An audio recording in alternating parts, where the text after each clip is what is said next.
Hello, hello. Welcome. Fantastic, great to have everyone. Um, Flight of the Warrior, right? So this is an arm balance series, differentiated from handstands, right? Now, what is the difference between the two? I think of arm balances as low balance on the hands, right? Handstands being a high balance. So low balance being any configuration where there is a support structure with other parts of the body, right? You got your crane, crow, kundinyasanas, side crow, fireflies, that type of thing, right? There's more points connected, and you're low to the ground. You're folded in this entanglement, whereas handstands are high. So the next 4 weeks is isolated specifically to low arm balances because that is a far more accessible world for most people, right? The handstand journey, which is what we'll bridge into from this at a later stage, will get us with our straight arm strength and actually in our high arm balances. Okay. Are we ready to fly? Yeah, it's very fresh here this morning. Gosh, the temperatures here are dropping real quick. Emily's with me today. She's just submitting everyone. For some reason, the settings and the Zoom thing, there's a waiting room, which is not ideal. I thought we could get rid of that, but she's here on the side admitting people as we go.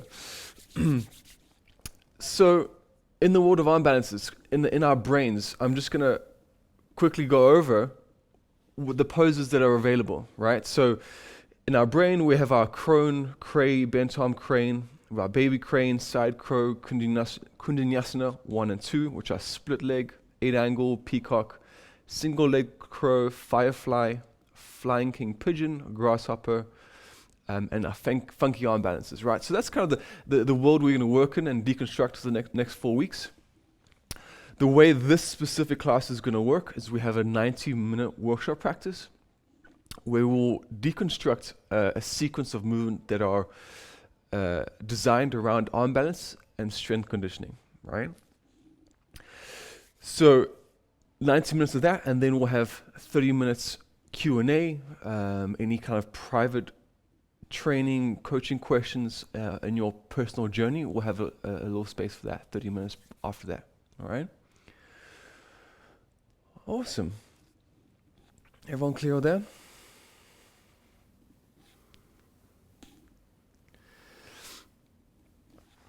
So, arm balance principles. Let's get a little nerdy here, right? So put on our student hat and take on some information. Now we'll do this while we're warming up. So we're knocking 2 birds with 1 stone. Just gonna adjust the camera.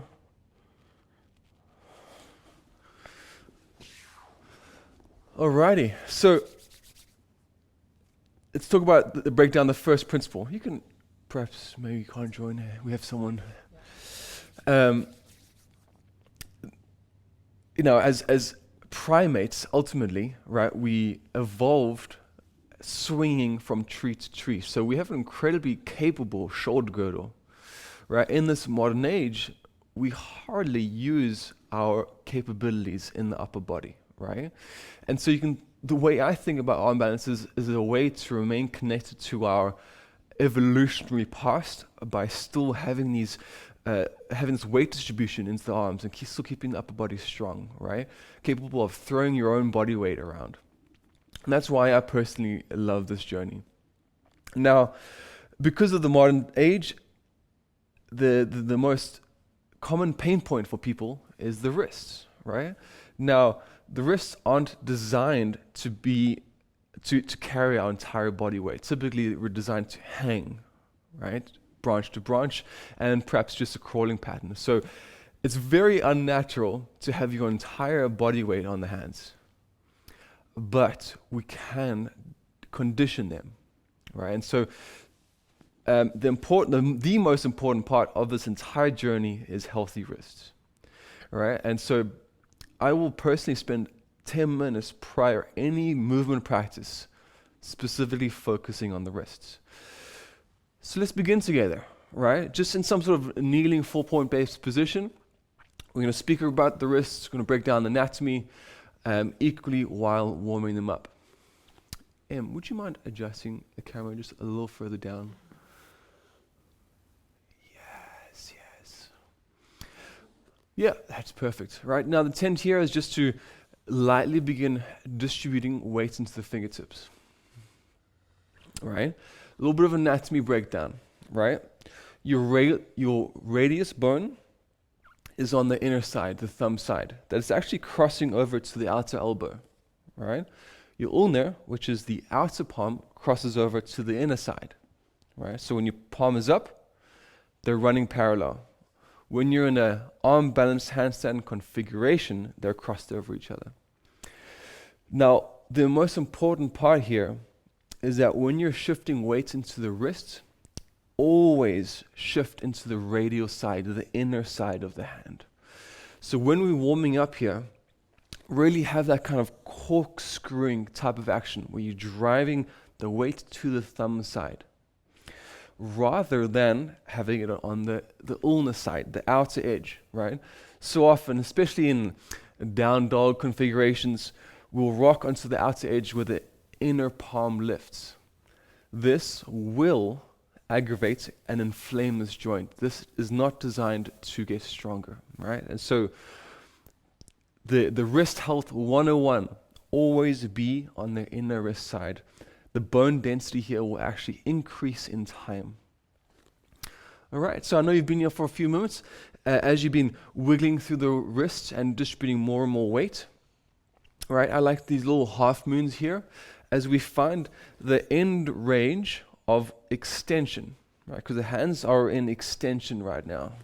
This is flexion when you curl them in towards you. Extension. I know people often get that wrong. They think extension and flexion is the other way around. So feel your end range with these little like half moons, right, from side to side, focusing the weight distribution once again on the radial side. Now, let's bring your awareness to a second quality, which is your spider grips, right? I'm going to grab a block. So while you're gripping the floor now, I want you to take a look at the screen. There. Let me get the right angle for you guys. So spider grips are where the nails actually drive into the palm like that. Right, that's a spider grip. So the hands aren't flat like a pancake. Recruit by creating spider grips like this. You're recruiting more strength in the forearms. Right? So as you slide them back, allow the fingertips to go white as you squeeze in. So when you shift back, really squeeze them in. Exaggerate that. So how far can you slide the fingernails all the way back to the palm, where it's almost too much, where the spread is too small? Reach them back out and squeeze them back in. There's a very nuanced quality here as what is the sweet spot? How much is enough recruitment as you squeeze the fingernails in, and how much is too much where then you lose your spread, right? So this is an intelligence that you need to tap into for yourself. What is just enough? I find for me, it's roughly the distance of the fingernail, right? So from pancake, slide them in. That is the normal, that's my personal ideal, but feel it out for yourself. Okay, let's change up the wrist, warm up a little bit. So palms up, fingernails towards your knees. There it is. Work one at a time here, just wrapping and rolling through the elbow. Right? If you feel capable, you can place both hands down and wrap and roll each simultaneously. All right, this is flexion of the wrists. This is great for kind of decompression as we spend more and more time here in our extension, right? This flexion quality helps to create space and open up to the wrists. Good, so spending a few breaths wrapping and rolling. While we're here, we can speak about internal and external rotation of the shoulder girdle. All right, so with this movement, you notice what you're doing, the external and internal. So keep the arm straight. Check this out, right? Just feel internal and external wrap in the shoulders, right? This external wrap is what we're looking for the entire time we're in arm balance. So replace the hands in your actual kind of spider grip architecture and feel that external wrap, right? Internal, external rotation. Now notice when you externally rotate, you may collapse on the outer edge, right? Feel that out. So exaggerate your external rotation where you actually collapse into bad architecture, so you know where we don't want to go. Ensure when you press into the radial side, like the 7 of the thumb and index, keep that weight there. When you externally rotate, you do not collapse outwards, right? So there's this corkscrewing quality. Press in and wrap. Good. I hope everyone's with me. Try that on the other side. If you didn't do it on the other side, press in the 7, external wrap and press. Now, if you haven't included the protraction and the shoulder girdle, press out through that and retract. Press out and retract. Perhaps both hands simultaneously. Right, as you protract, externally rotate, press into the 7s. Now, we're looking to warm up the wrists to a point of soreness. Well, that may seem a bit weird, but as we know, it's unnatural for us to balance our entire body weight. And this soreness is what stimulates the body's capability to create a more and more dense wrist, so it supports the journey in the long run.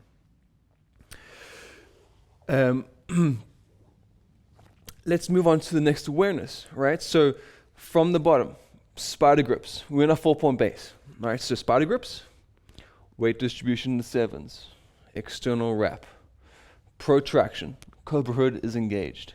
Yes. Now, introducing the lean. Shoulder heads over fingertips. Feel that quality. Understand and feel the limit in the wrist, right? So what point does the wrist start to shout at you?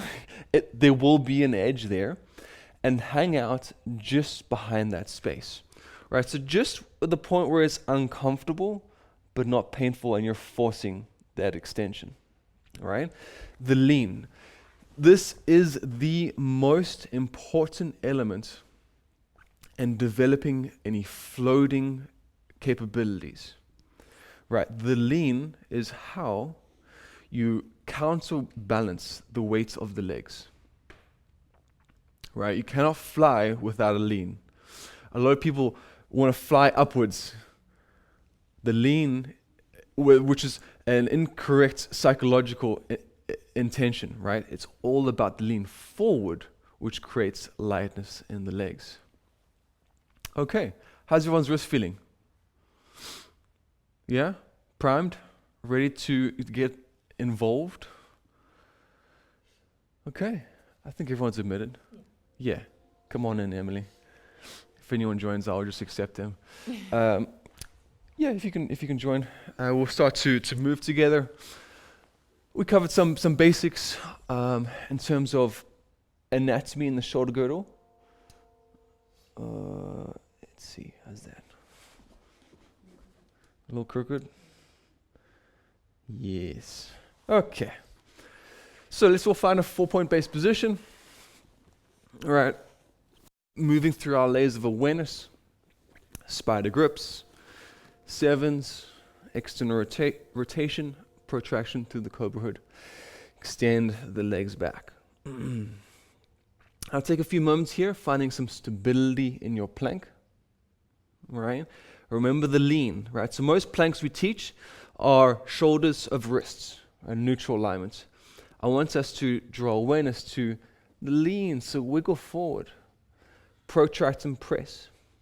I call this a leaning cobra, right? So normal plank is our cobra hood is engaged. Find your lean, wiggle toes forward, leaning cobra. All right, now we've been here for a moment, warming up and firing up through the wrists. Good. Chin, jaws to chest. Begin a slow mindful undulation into your down dog. Good. Take a few moments here. It's first thing in the morning for us, so body's a little tight. Walk out through the back line of the legs, open through the shoulder girdle.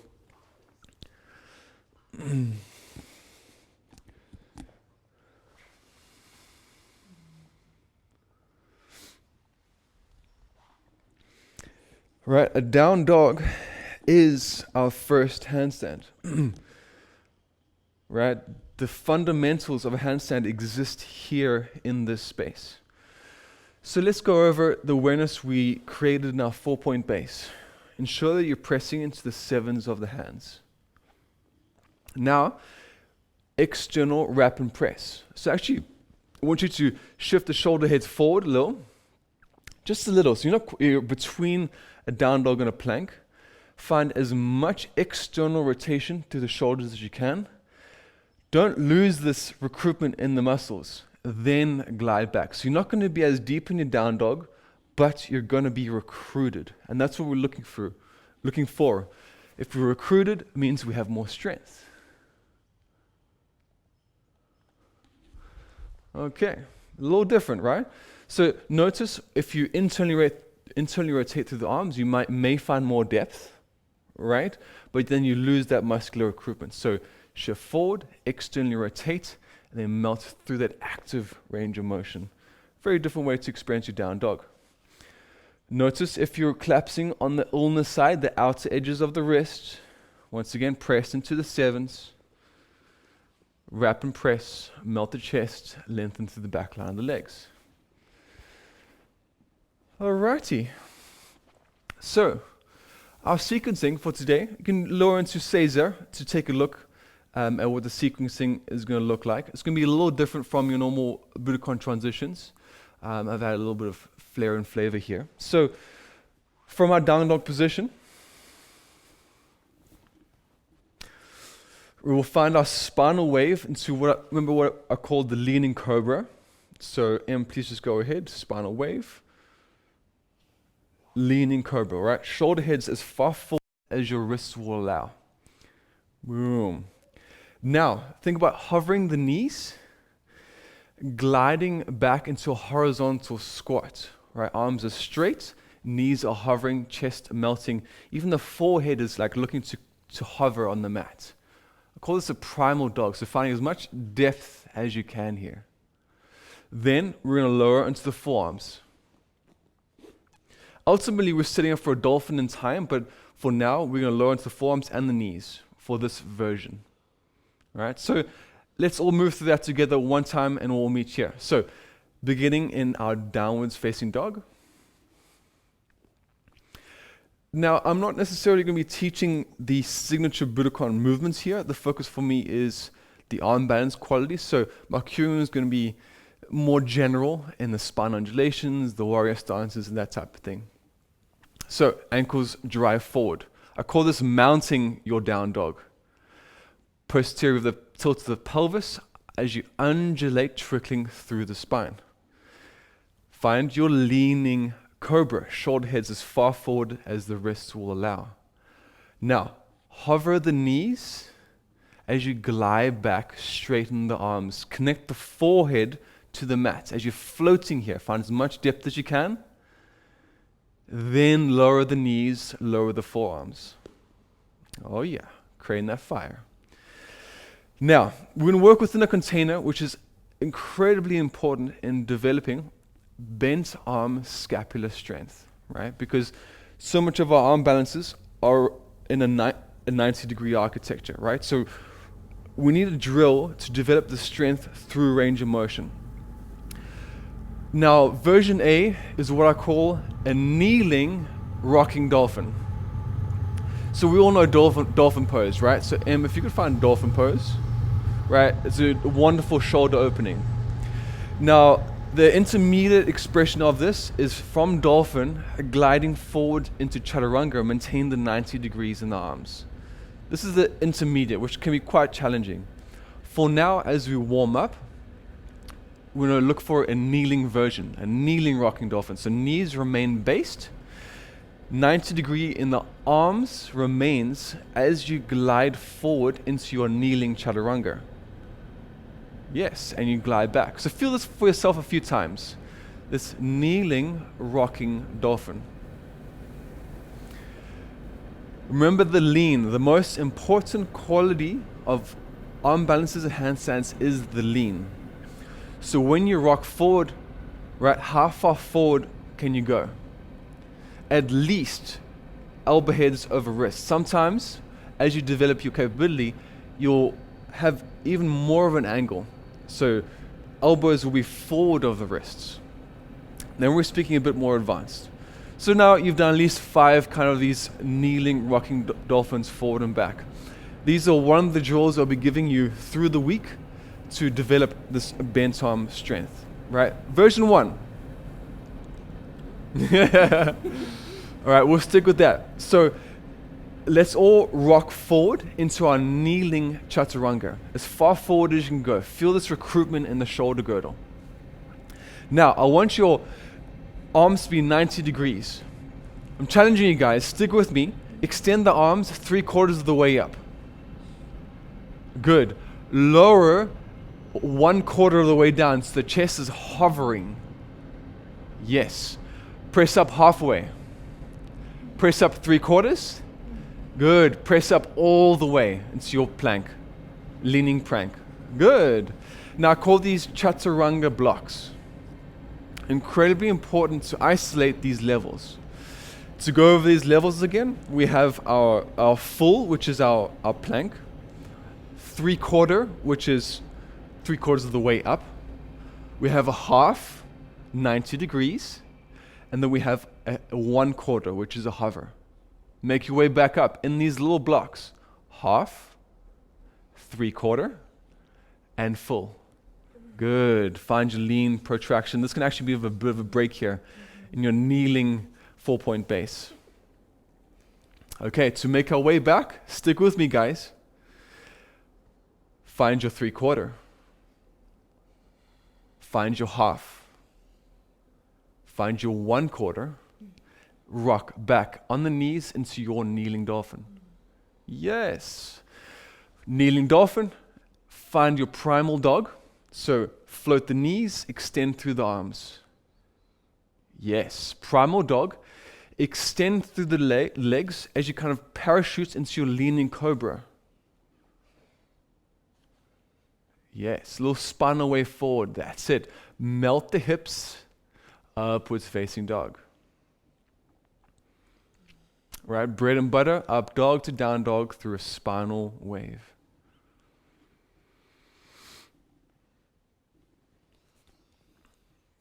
Beautiful. And so that's a kind of a remake of a section 1 awakening to really condition bent arm scapular strength. You can lower the knees for a moment into your seiza.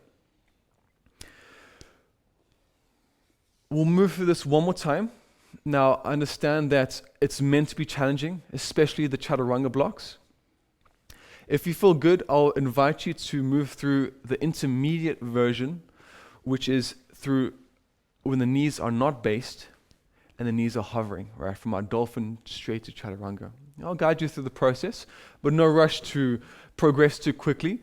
I'll spend a lot of time in the kneeling versions just to warm up into the shoulder girdle. But if you're feeling ready, let's do this together. Emily's warming up for sure. All right, guys. So establish your downwards facing dog. Remember, this is your first handstand. Press into the 7s. External rotations through the shoulder girdle. Good. Lengthening out the back line of the legs. Now, as you mount your down dog, ankles drive forward.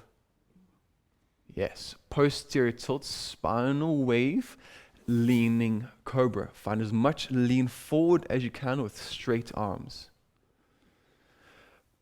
All right, I'll glide back to primal dog. Hover the knees, straighten the arms. Find as much depth as you can. Even kiss the forehead towards the mat. Good. Knees can remain hovering if you want your intermediate version. Lower into the forearms. Open up into dolphin. This is an option here. You can stay in your kind of kneeling version, or if you feel ready, dolphin. Open through the shoulder girdle. All right, take a few moments here. Chest drives towards the toes. Find a little nuance and settling in here for another couple breaths. Right, dolphin is such a powerful shoulder opening, right, with this bent arm architecture. Super, super tough. Good. Now your choice, kneeling rocking dolphin or rocking dolphin, which is dolphin to chaturanga, remaining in your 90-degree architecture. We're going to do 3 cycles here, gliding forward and gliding back. Go ahead, Em. Everyone find your own pacing and rhythm as you find this rock. Whether you're on your knees or floating, the choice is yours. And when we rock forward, I want you guys at a true chaturanga, 90 degrees in the arms, not a quarter. Good. Once you got your 3, lower the knees just for a second. Class is really about workshopping, because when I give you guys homework this week, I want you to understand the drills and the nuance of the drills. So,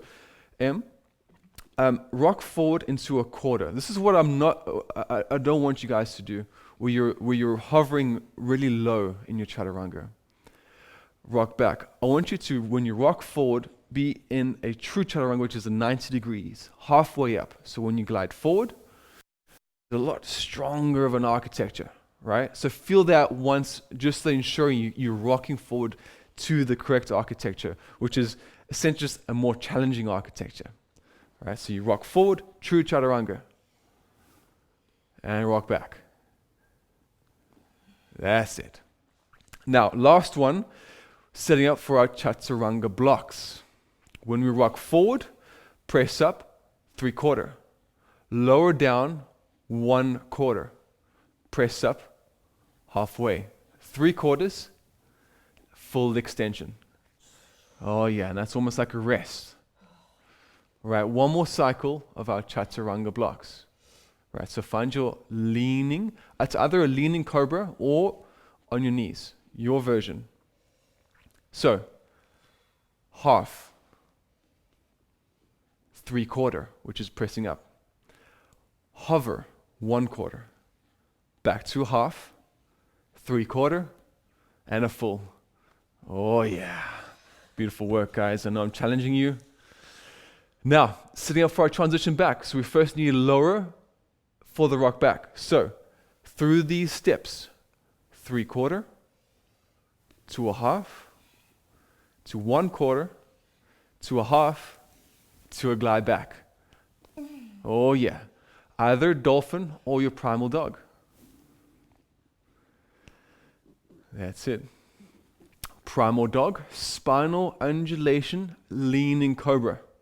As you extend the arms, round and roll forward. That's it. Melt the hips, undulate through the spine, up dog. Take a moment here, shrug the shoulders, maybe gaze back from side to side. Yeah, make it feel good, make it feel juicy.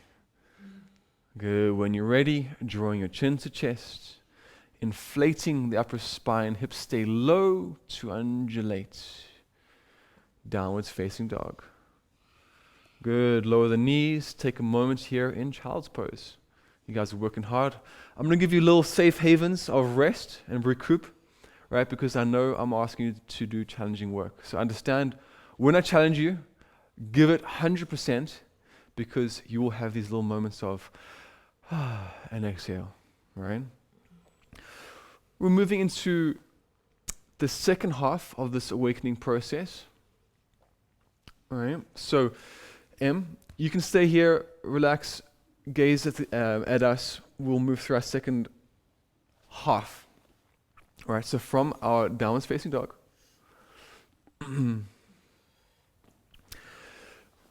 first version. So essentially what I've done here is I've deconstructed a floating frog, because floating frog is incredibly challenging for a lot of people. So what is the simplest version that you can still activate the front line and develop the strength? I've created what is called a sliding frog. So what you do essentially is from down dog, undulate to your leaning cobra. And from here, I want you to draw the feet in on the outside of the hand. So you're sliding. This actually requires you to use your front line to cinch in.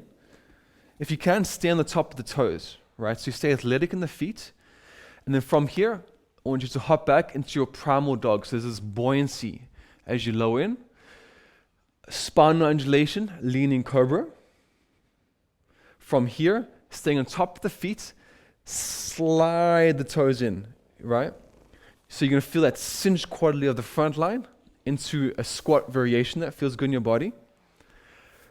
Press, lean, and then hop the feet back.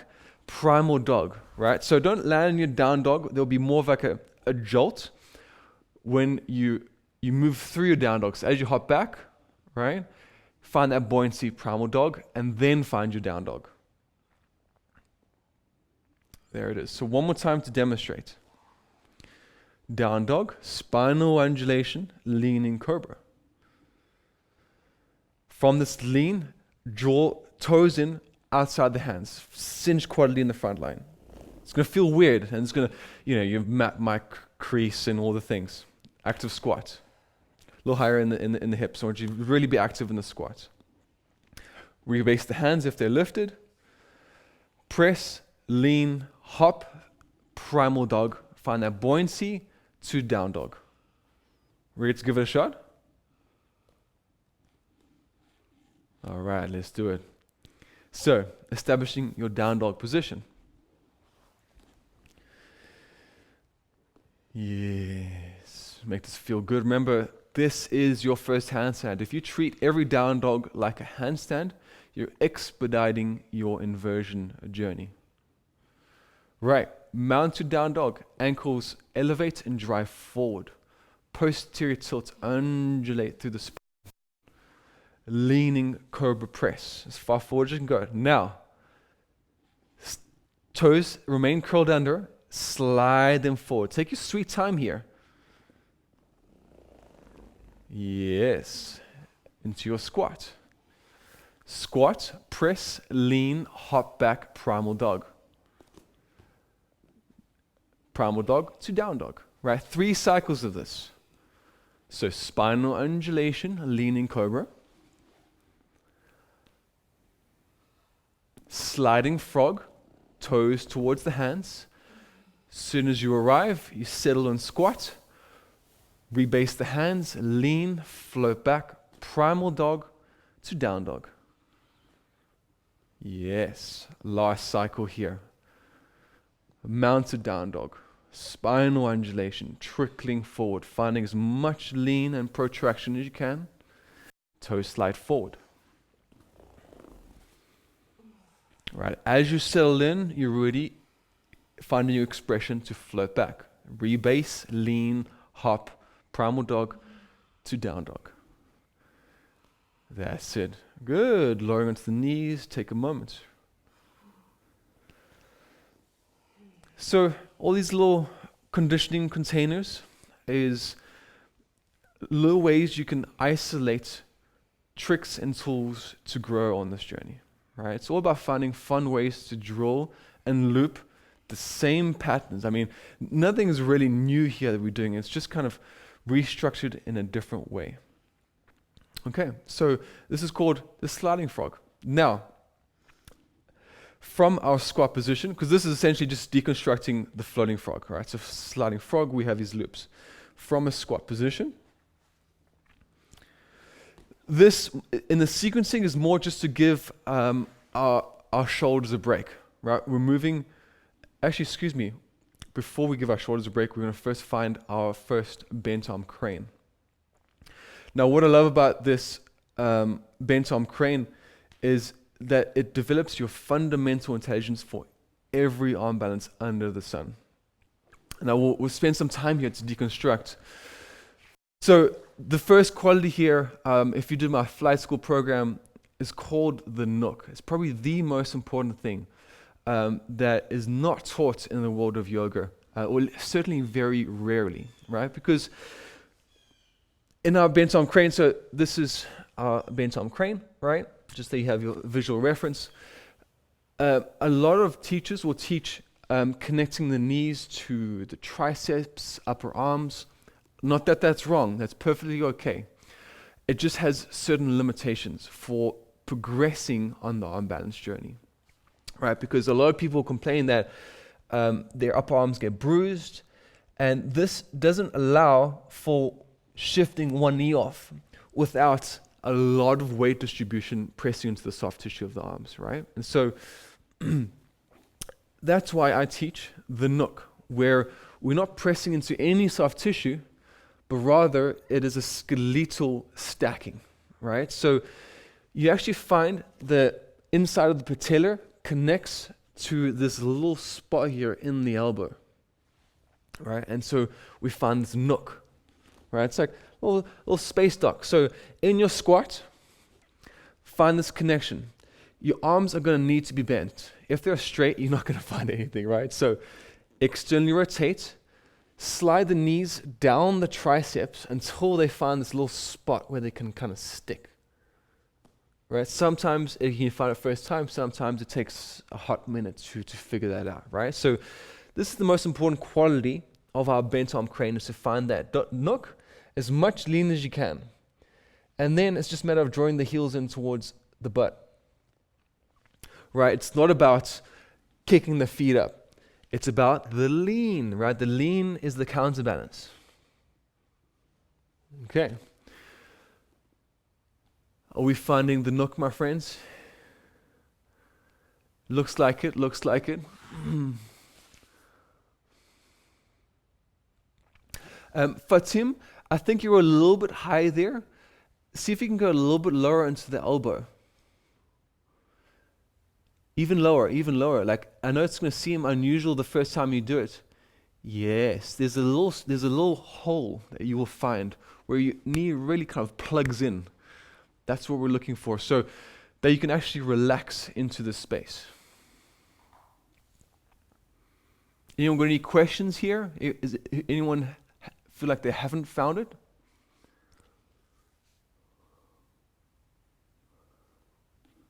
Yeah, Javier, looking solid, looking good. Jimena, is it feeling okay? Good. Niall, yes, awesome. Okay, solid, looking beautiful. Now, why is this important? Why do I teach this way? It's primarily because when we begin to advance, it allows us to begin shifting weight off one knee and onto the other knee, right? I'll give you tools and tricks to develop that strength. Once again, I'm not saying the upper arms are wrong, it just has certain limitations as we want to progress into single leg stuff, more floating qualities, right? So this is our bent arm crane. The nook and the lean, the most important principles, right? So the nook is how you establish stability. The lean is actually how you lift the legs. So in the sequencing, let's start from the top, from our down dog. We find our spinal undulation into our leaning cobra. One sliding frog to our squat position. Yes, squat position. The hands are going to trace forward a little. Find the nook, knee to elbow, and find your lean. Now, options here. This bent arm crane can have a 4-point base, 3-point base, or 2-point base, right? The most basic version, I have 4 points on the floor. I'm never going to lift the toes at all. Totally acceptable as long as you're finding as much lean forward as you can get. 3-point base, drawing one heel to the sit bone. Maybe that's enough, right? And just switching from side to side in our 3-point base. 2-point base, of course, is our full expression of bent arm crane. Now, seeing though this is our first bent arm crane, that's the most advanced expression I'm going to give you for now. So choose your adventure. At least about 3 breaths or so, finding your isometric hold, bent arm crane. It's really magic, spending as much time, over time as you can to develop a sense of comfort and ease here. Because I want you to sense this as actually being easy. This is where everything grows from. So let's spend 3 breaths in our whatever expression where it's 4, 3, 2-point base, bent arm crane. Find your flight and let's fly. Right, really draw the heels in towards the sit bone, demi point through the feet. Now notice the architecture in your upper shoulder. We're in a 3/4 Chaturanga. There's your little drills showing up, right? 3/4 strength. When you're ready, toes kiss, rock back into your squat. Beautiful work. Finger stand, right? So shifting more into our Budokon sequencing. Finger stand, hips elevate. Good, finding a moment here and lengthen the back line of the legs. There we go. All right, from our forward fold, finding your first standing undulation. So deep, generous bend in the knees, cinching through the core, round and roll, parachute through the upper spine. Now the hands reach to the lower coccyx, or the sacral area, kind of fist pumping yourself behind you. Fist pumpy there. So essentially, right, this architecture, right at the lower lumbar spine. Then from here, you're squeezing the elbows back as you depress. Right? It's just a lovely kind of counterbalance to the work we're doing, right? That kind of protraction, that strength, that cinch and squeeze.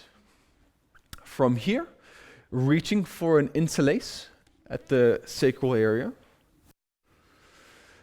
All right, as you hinge, forward fold, fist drive down without hyperextending. The most important quality, maintain a micro bend in the arms.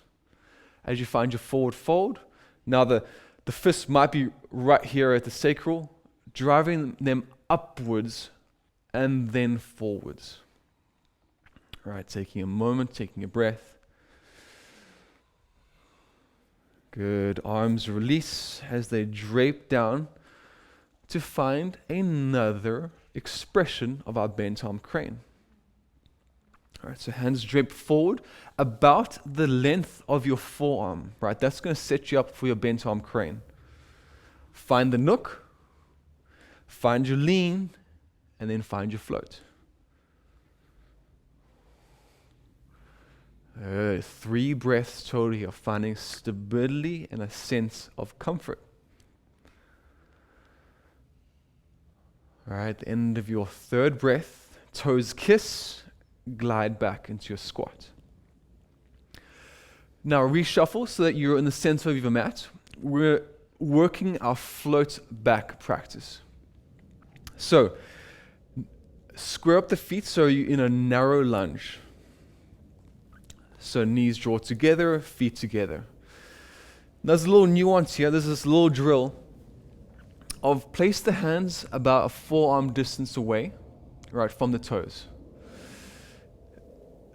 In this narrow squat architecture, find as much lean forward as you can and as much depth and bend in the arms. This is really tough here. So you want to find your edge in this lean without changing in the legs, right? Just find this lean and bend. Find your sticky point, right? That edge where you just can't go anymore and rock back. All right, so cycle through about 3 cycles. Feel what it's like to draw the hands closer towards the toes. That's obviously going to make it more challenging. Good. Notice when you base the hands a bit further forward, right? You're going to have more depth. The shoulders can melt a little deeper. Find your sweet spot where you feel just challenged enough and it's not too easy. All right, so last cycle here, we're going to step back. So straight arms, find your lean, find your bend as far down as you go.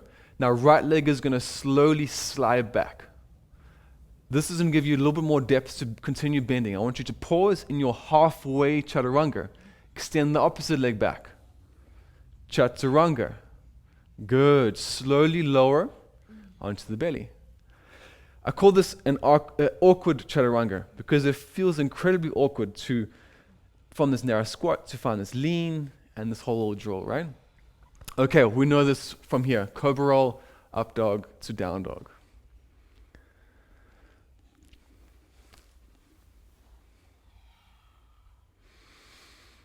Let's all meet in down dog.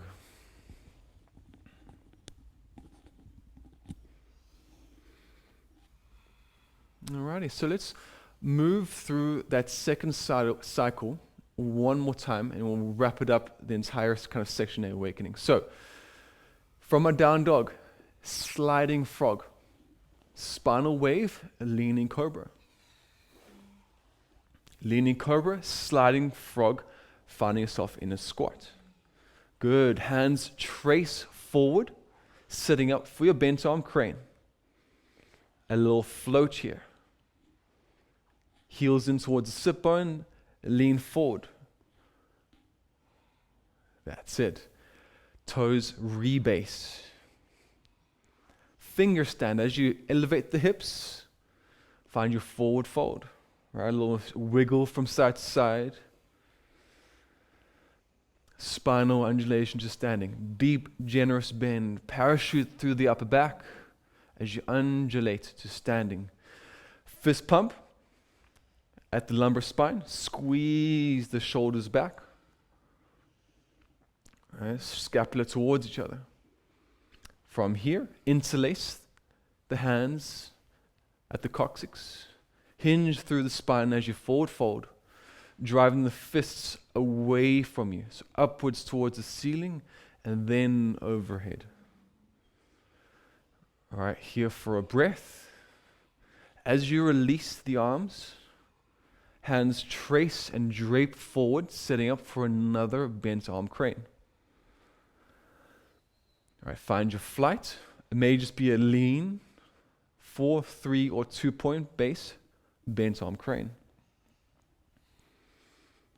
Good. Rebasing the toes.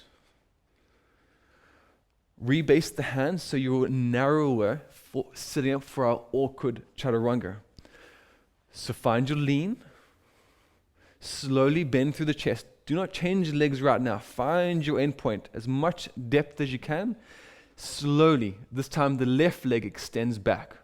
Finding your half chaturanga as you find more depth. Right leg extends back, making this slow and juicy. Pause, half chaturanga. Yes, slowly descend into prone. Good, bread and butter, cobra roll up dog, spinal wave, down dog.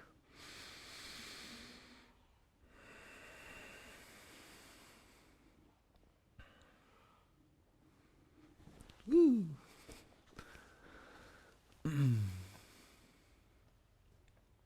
Beautiful work, everyone. Lower the knees, return to Caesar. Any questions from that first section?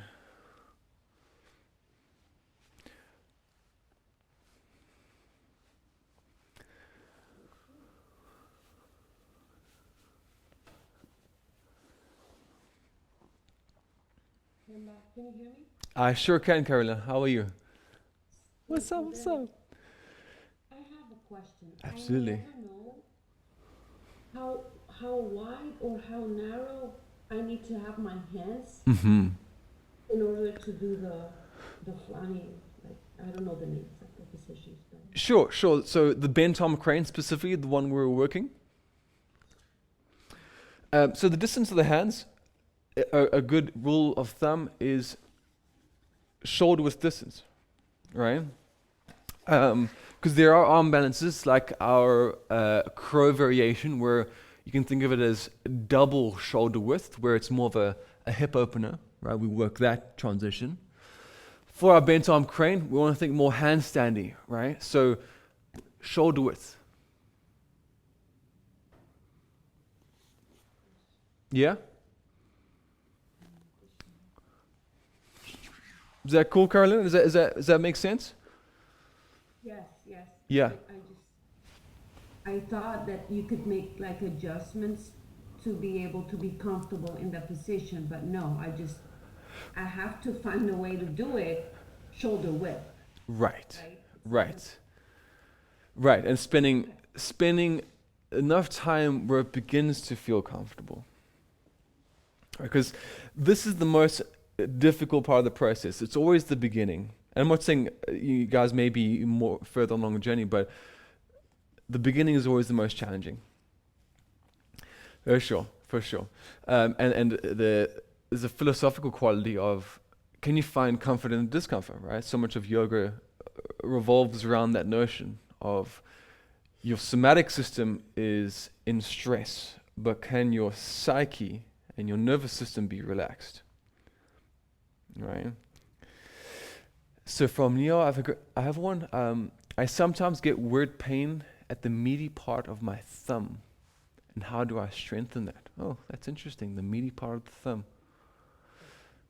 In the actual thumb? I would imagine the meaty part, which is right here, I would imagine that's, just from fatigue. So you're in the right direction of strengthening that specifically. Gosh, we can work for drills off that. So after this little workshop, let's have a chat and we can kind of cover some hand strengthening type of stuff, for sure. Laura. Laura. Hello. Go ahead, Laura.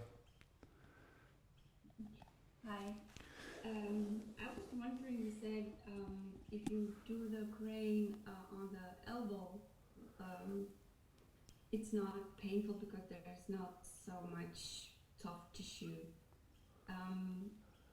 And I still have tissue all over. Yes. So it's actually for me more painful. Sure. Am I too high or? Sure. No. If it is the first time using the nook, it's gonna feel like the first time rock climbing. You know, when your hands are like baby hands and the rocks feel so hard and sharp, right? We in a way need to develop the tissue there. So think of a callus, but a callus doesn't actually form, but it's just the sensitivity of the skin to the weight. This needs to be conditioned, right? Where the soft tissue in the arms, you have that muscular recruitment, which can serve for a while, but the nook is a place where you can actually be relaxed and support the architecture skeletally. Make sense? So when I mean skeletally, is that when you find the nook, you're drawing a straight line up the elbows into the knees, right? So I can completely relax here. Right, as soon as we're up here, the alignment is off in a way, right? Where you want to form that kind of triangle. The triangle is a little bit lopsided further up on the soft tissue.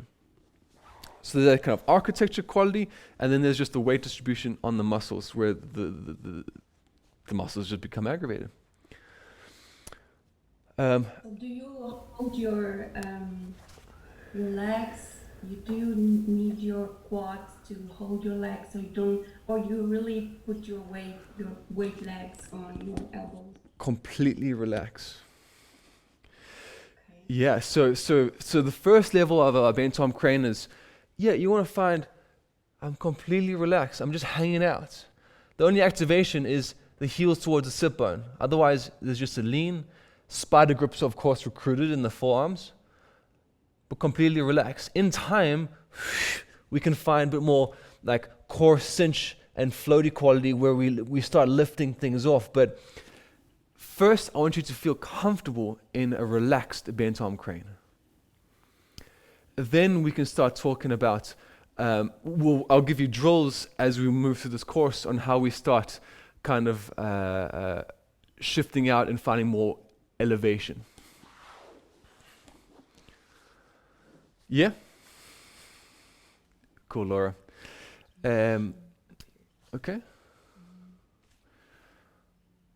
Javier, I wasn't able to slide my feet forward in the previous drill. My mat was pushed forward with my feet. No, that's just probably the environment you're in. So if you're on a yoga mat and a slick floor, that's understandable. That's going to be kind of the messy part. So maybe just some socks on a wooden floor. It would be the easiest version, or the raw skin actually creates like a sticky connection, so there's more resistance for that squeeze. So just choose your own adventure. It's going to be a little messy depending on if you're on yoga mats, whatever it looks like. Of course, we have the luxury of these nice dojo floors, which don't crease up in that way. Anybody else? Game changer. Is that the nook? Absolutely. Yeah. It is an incredible game changer. It will transform your practice just using that one principle. So Michael, is it okay to post the forehead while in the nook and leaning, making a 3-point stance out of that? I just fell on my face. It's part of the process. Yeah, so as a noob, as you say, often, I forgot to mention this, but having a pillow in front of you can be helpful. So if you do fall forward, you can kind of tap the forehead. It can be a kickstand option for sure, as you're developing the sense of balance. So yes, that's okay. That's okay. Even if in your 3-point base, that's all right. But of course, we're looking for the sense of stability in our central point. But of course, having that kickstand forward and having the kickstand back with the feet, whatever variations you need. There's really no right or wrong here, in the sense of the progressional journey. Right, as long as you're spending time flying, right, the body will recalibrate and adjust itself. Okay. Yeah. Okay. Good job. Carolina is happy there? Yeah. Something happened? Okay, so that was our section 1 reinterpretation, just to emphasize a bit of kind of strength conditioning loops and finding a bit more flight time. Moving into section 2, reimagine, so some more like martial sequencing.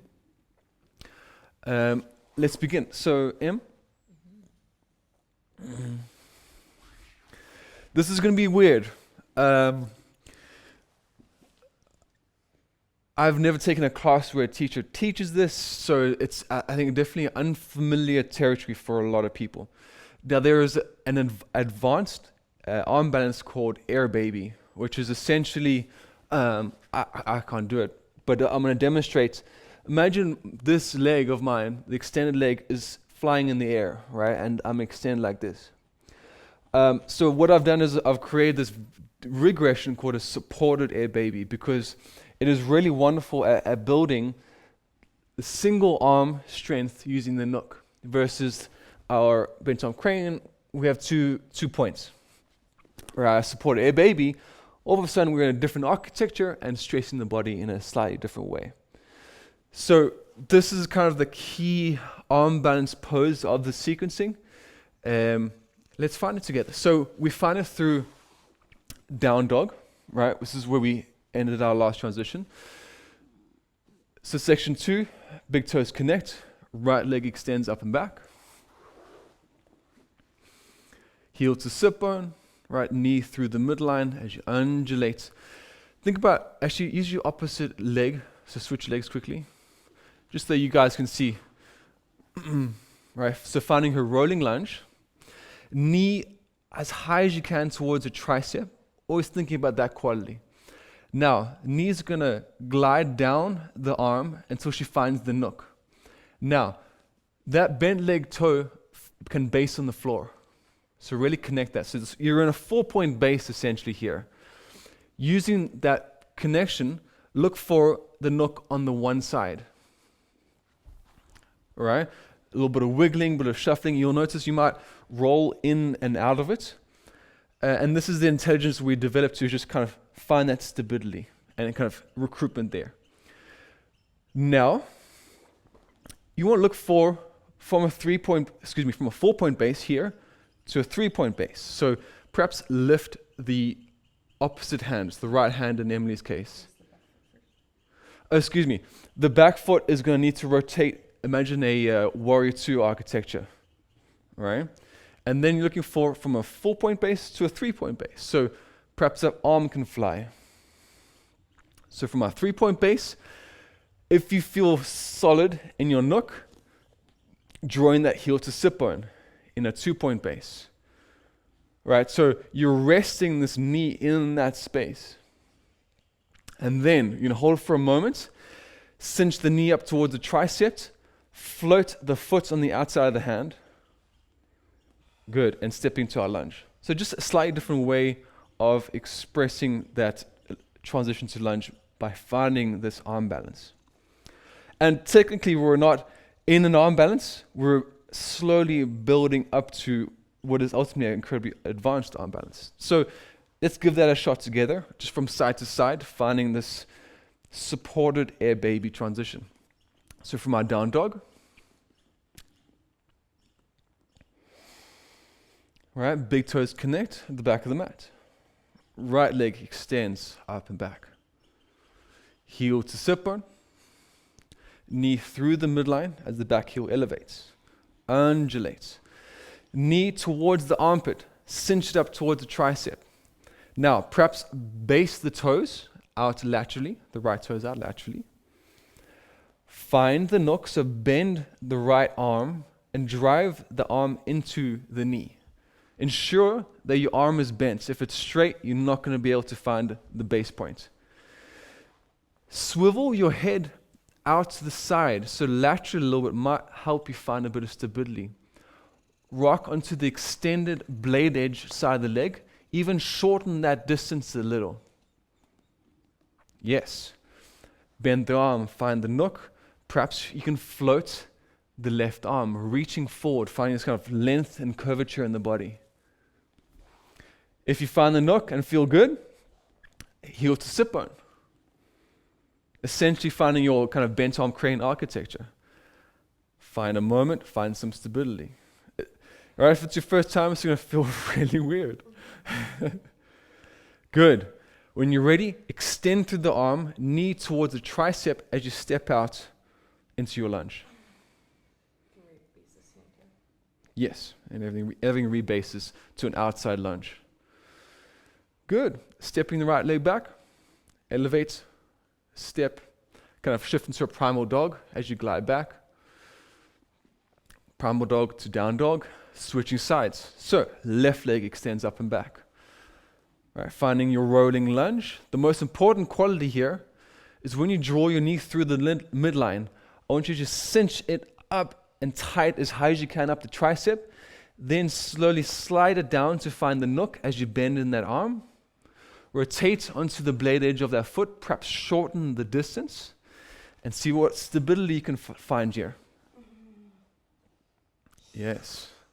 Looking for this curvature in the upper body. When you feel good, extend through the arm, knee to the tricep, and step into your lunge. Oh yeah. As you arrive, you shall return. So press, hinge, and glide back. Primal dog to our down dog. Okay? A little different for everybody. Any questions on our supported A baby?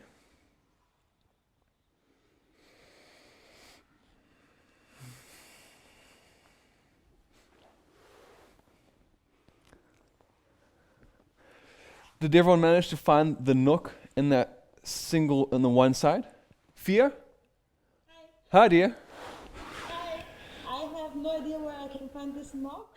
Okay. It's crazy because I have the bone. Yes. But then there is a lot of holes. Like I have it outside, inside. Which of these?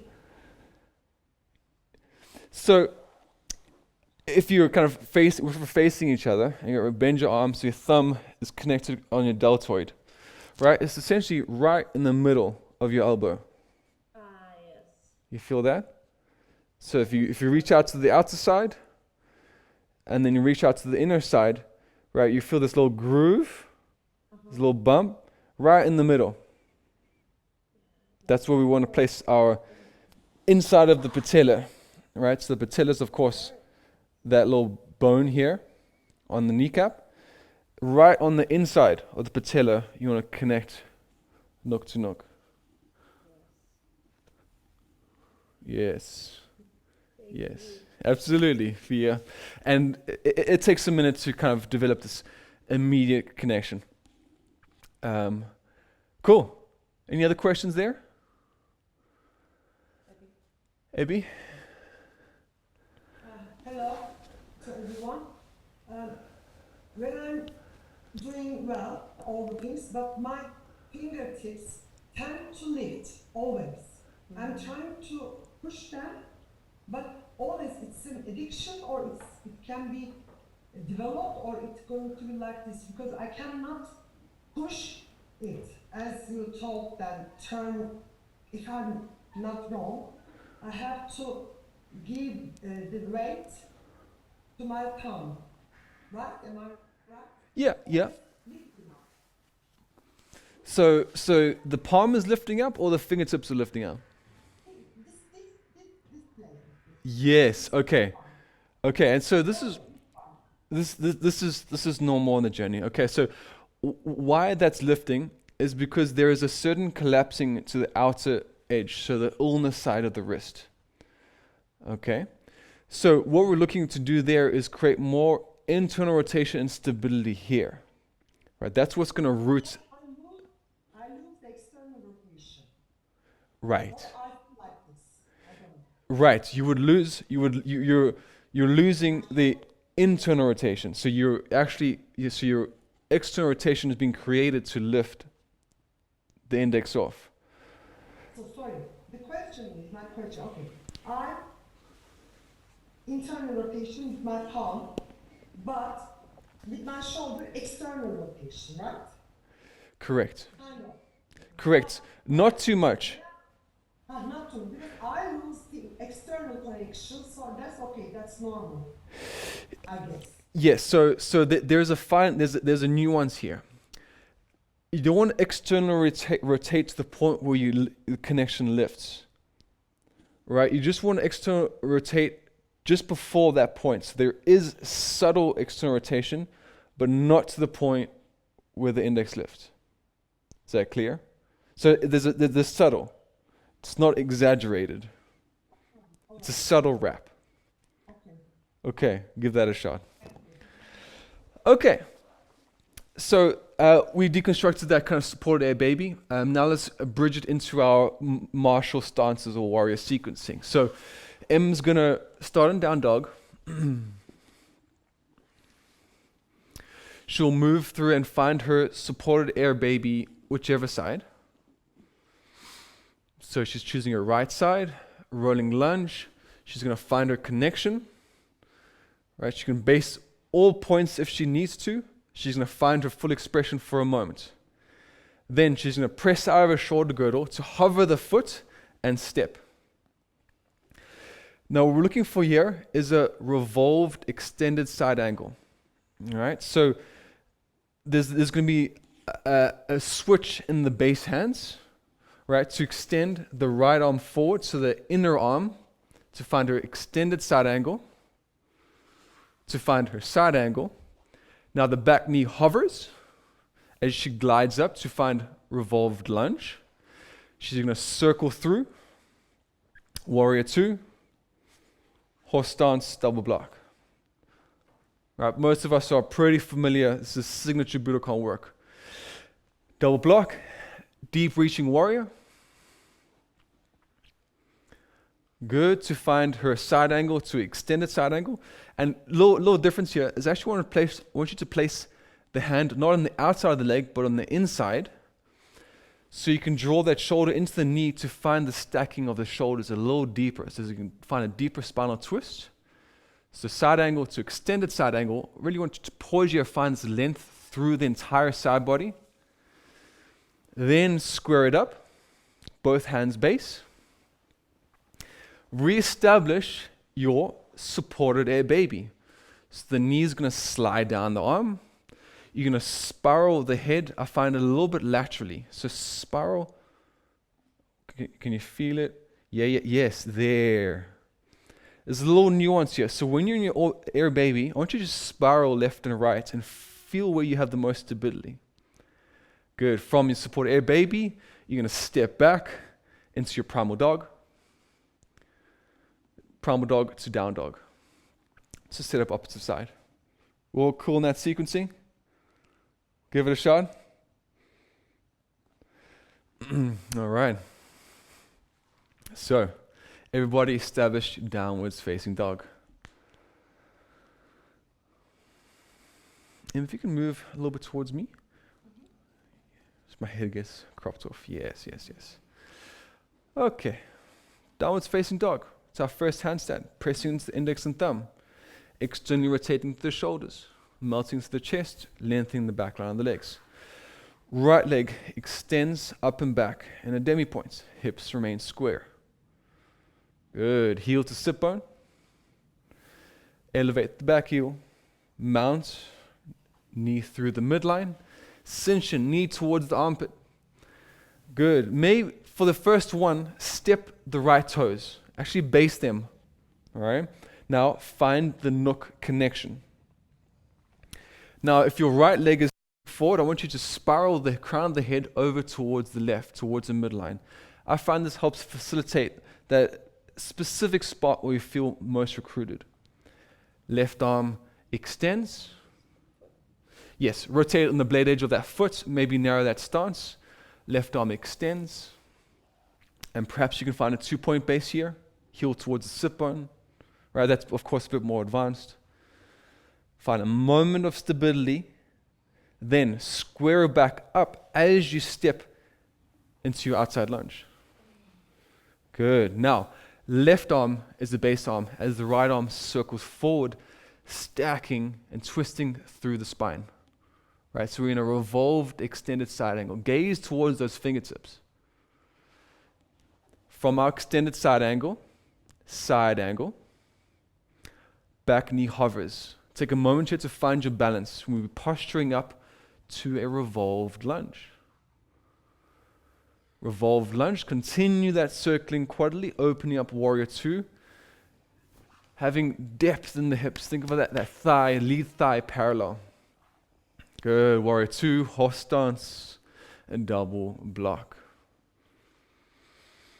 Double block, deep reaching warrior.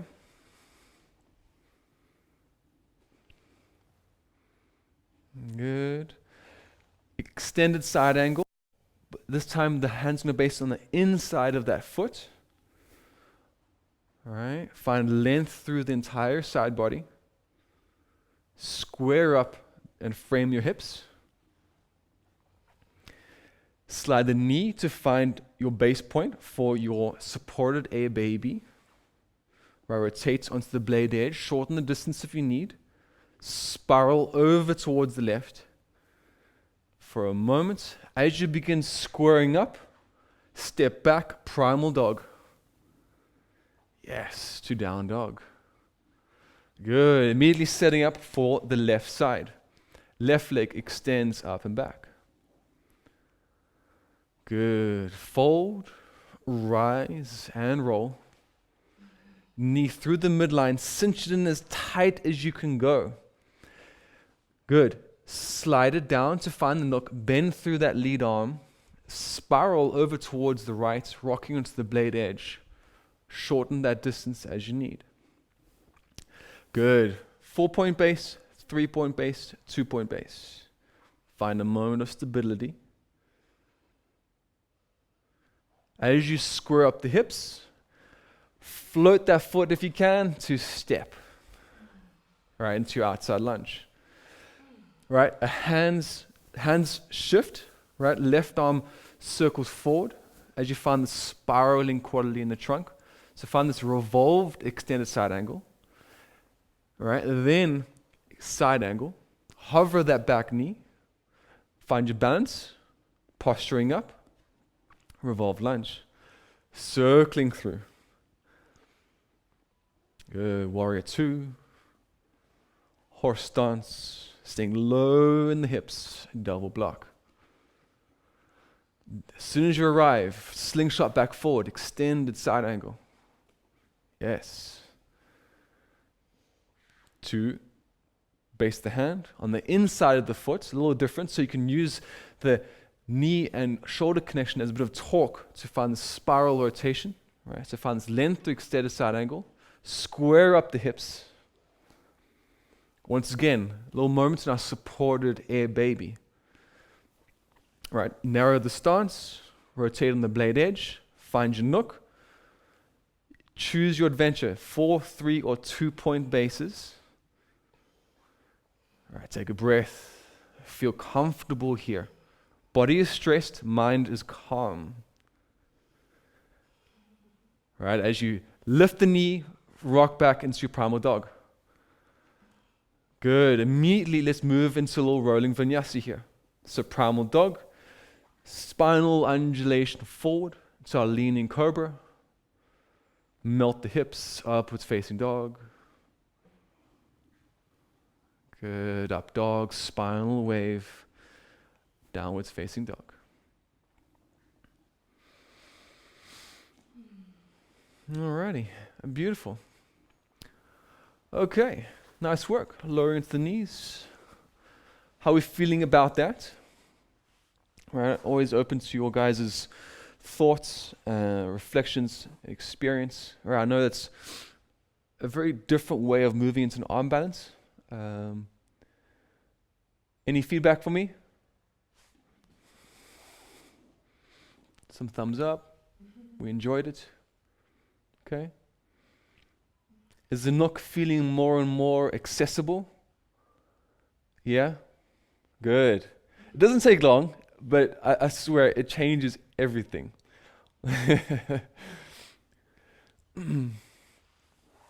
Spicy. It sure is spicy. Okay, beautiful stuff. Now, are we ready to move through the entire thing? We feel warm and ready? Ha! So, remember, this is workshop focused, right? So get all your questions in. This is going to set you up really well for the week ahead, because I'll film a 60-minute flow style of the sequencing, which will be just more fast-paced. So this is really our opportunity to deconstruct as much as you need, right? Bear that in mind, and we'll begin moving through it.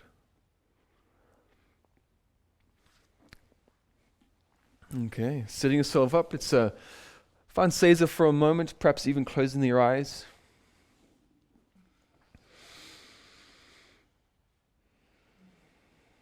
I had an opportunity here to soften the nervous system.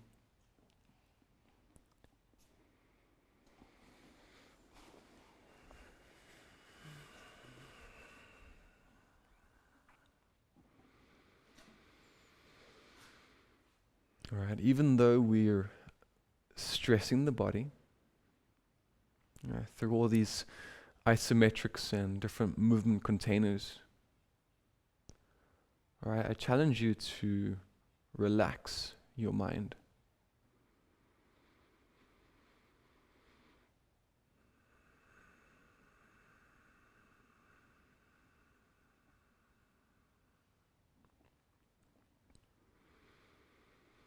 All right, so there's a softness that remains in your internal process, all right, which is supported by having no resistance to the moment. Right? Can you be in extreme challenge but just be so at peace? Right? This is where the world of the yogi and the warrior connect and dance together.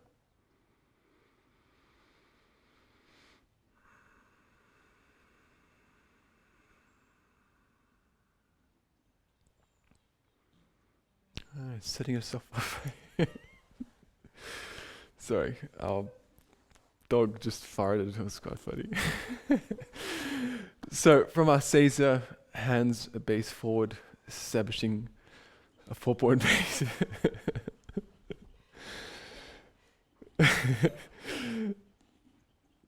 Right, let's go over our layers of awareness. So spider grips, right, sliding the fingertips in towards the palms, just a little, like fingernails distance. Ensure you're shifting into the radial side. So first internally rotate, lean forward into that, and then externally rotate without shifting off the thumb and index. Good. Find your protraction. Cobra hood's engaged. Extend left leg and then the right leg back. All right. Now, from your cobra hood plank, find your leaning cobra hood plank. Right, as much lean as you can, and that your wrist can facilitate. Not too much where it's painful, but enough where it feels uncomfortable. Now, draw your chin to chest. Inflate the upper back as you cinch in the core, round and roll. Downwards facing dog. Take a moment here. Understand I'm going to be challenging you. We will be finding your edge through this practice. Right? Accept that in this moment, and let's move through it together. Down dog. Mount your down dog, ankles drive forward. This ripples through, posterior tilt of the pelvis. Undulate to your leaning cobra. Knees hover as you glide back, primal dog. Choose your adventure. You can either go kneeling rocking dolphin or rocking dolphin. Right? So M, which are you going for? Down. Kneeling version, right? So either find dolphin and glide forward to chaturanga, 3 cycles, or lower the knees and glide forward from essentially a 4-point base into chaturanga. Right? Find your own pacing as you rock forward to a half and rock back. So it's either chaturanga dolphin or chaturanga child's pose. 3 cycles here. Every time you rock forward, as much lean as you can. Good. Let's rock back. Either dolphin or child. Next, rock forward, moving through our chaturanga blocks, finding the levels. So as we rock forward, finding your half. Half to 3/4. Good. 3/4 to 1/4. To, yes. 1/4 to half to 3/4 to full extension. It's almost a rest after all that work, right? Stay leaning forward. I want you to stay in your leaning 4-point base. Now, one more cycle of our chaturanga blocks. So, lower halfway. Good. 3/4. 1/4. Good. 3/4. A little test for you guys. Half. Good. Full extension. Nice. Find your 4-point base, cobra hood, straight arm strength. Our last slow descent to rock back. So find your lean, cobra hood. 3/4 to a half. 1/4 back to a half. Good. Glide back. Either dolphin or your child's pose. Hover the knees, extend through the arms. Primal dog. Primal dog, extend through the legs. This kind of slingshot quality. Leaning cobra. Good. Hips melt as you undulate through the spine, upwards facing dog. Oh yeah, take a moment, take a breath. Right, reconnect to that inner stillness. Right, soften the nervous system. And when you're ready, draw your chin to chest. Big press, inflating the upper back as the hips stay low as you undulate back, rooting through the heels. All right. Sliding frog to our squat. So, mount your down dog, spinal undulation, leaning cobra. Sliding forward, find that cinch quality, that pull strength into your squat. As you arrive, hands drape forward, setting up for your bent arm crane. Establish your nook, establish your lean, spider grips, heels towards supine. 3 breaths here in your bent arm crane. Soften and relax your nervous system. Find a sense of comfort and ease here. At the last exhale of your third breath, toes kiss the mat as you shift back into your squat. Finger stand, hips elevate. A moment here in your forward fold. Deep, generous bend the knees begins your spinal undulation. Upper back parachutes up as you fist pump yourself at the lower spine. Elbows squeeze back, shoulders depress. Perhaps find a little circular rotation. Whatever wiggles and squirms feel good for you here. Good. Interlace the hands, perhaps the weird way. Drive the fists down towards the feet without hyperextending through the elbows. Begin hinging at the hips, driving the fists out of the shoulder girdle. Good. And taking a moment here in the shoulder opening and forward fold. Good. On your next exhale, release the hands. Once again, hands drape forward, about a forearm's distance, setting up for your bent arm crane. Right, so shift, lean, nook, heel to sit bone, and breathe. Relax. All right, 3 smooth, even breaths here. On your last breath, toes kiss. Setting up for your awkward chaturanga. I want the hands to shift closer towards the feet. Right? Find your distance where it's just challenging enough. Straighten the arms, external rotate, spider grips. First find your lean as far forward, the straight arms. Then find a bend in the arms to your sticky point. And slowly extend one leg back. Hover halfway. Pause, and then extend the other leg back, making this transition as slow as possible. So we're halfway chaturanga. Yes, 3/4 chaturanga. Halfway chaturanga. Oh, and slowly lower onto the belly. Oh yeah. Cobra roll to up dog to down dog. It's all meeting there.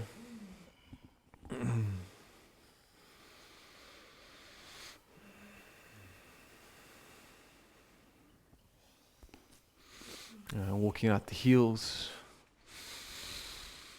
All right, straight in to our sequencing, right side. Right, this is where we're moving into our supported air baby sequencing. So, big toes connect. Right leg extends up and back in a demi point. Hips remain square. All right, rise, fold. Knee through the midline as you undulate through the spine.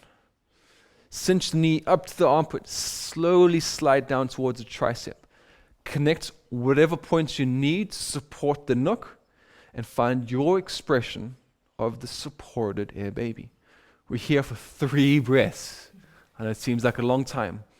Use whatever base points you need if you start getting tired.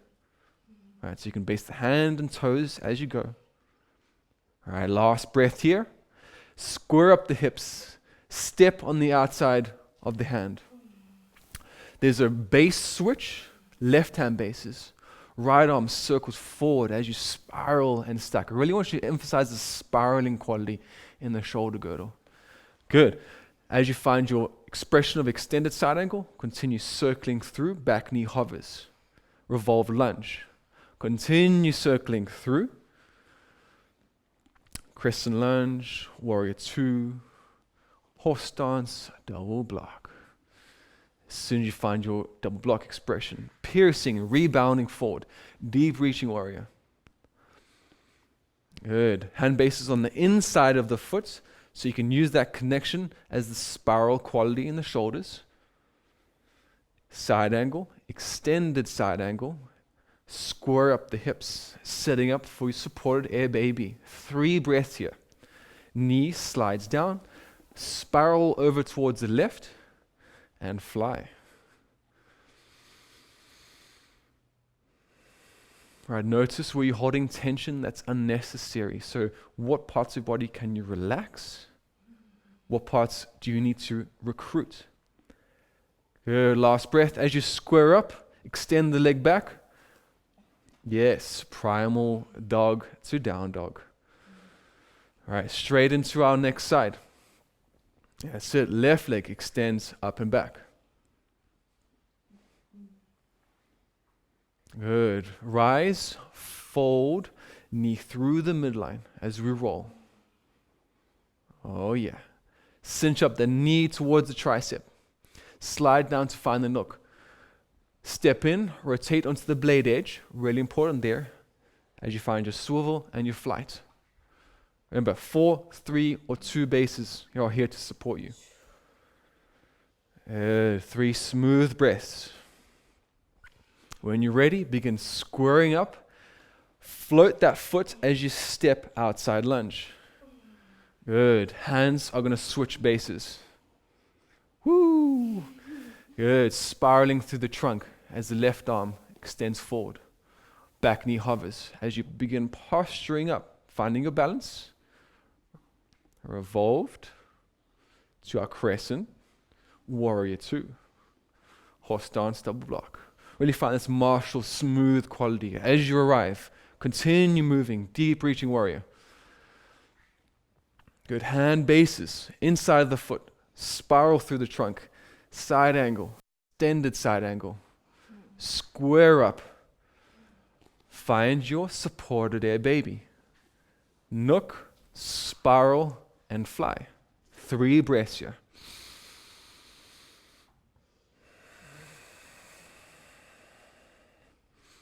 On your last breath, square up, float back, primal dog.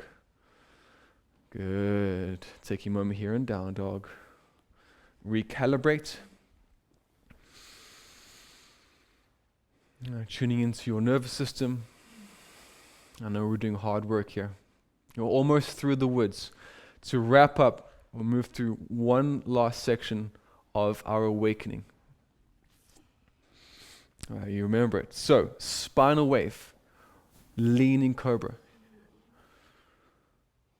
Leaning cobra to primal dog. Good, primal dog. Either from dolphin or child's pose, rocking forward to our chaturanga. 3 cycles here as you rock forward and you rock back.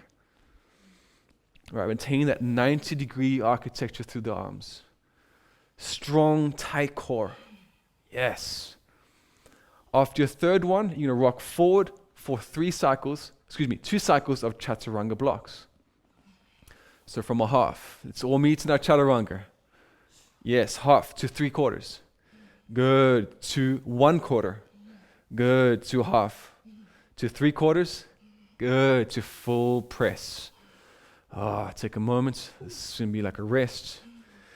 1 more cycle of Chaturanga blocks. So, lean, externally rotate the arms as you slowly start bending. To a half. Half to 3/4.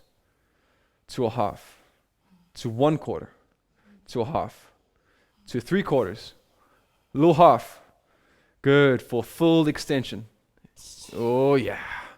Big protraction on the knees or in your plank. All right, to our rock back. So slow descent into our half. So glide forward. Slow descent in the half to rock back, either to dolphin or our child's pose. Float the knees. Primal dog. Primal dog. Slingshot forward as you spin the wave into a leaning cobra. Leaning cobra, melt the hips.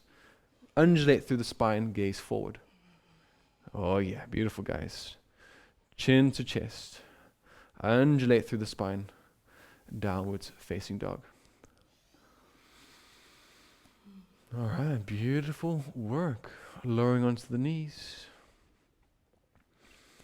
Finding a child's pose, right? The hard work is done here. All right, we're shifting now into our cool down.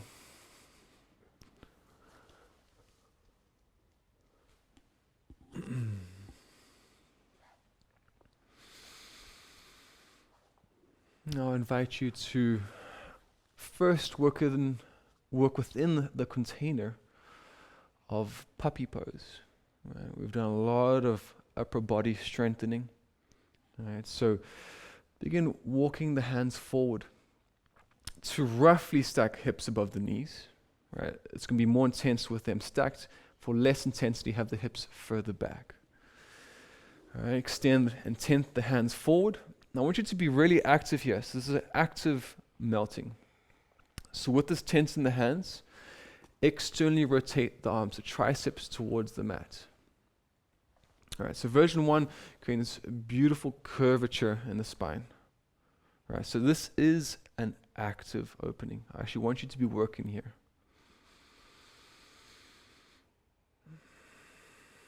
Version 1, you can have your forehead even connected, right? So that's like as a little support structure, so you're not overstraining the nervous system. As you deepen, you can look for the gaze forward. Maybe the chin connects. Maybe the sternum connects, depending on your depth.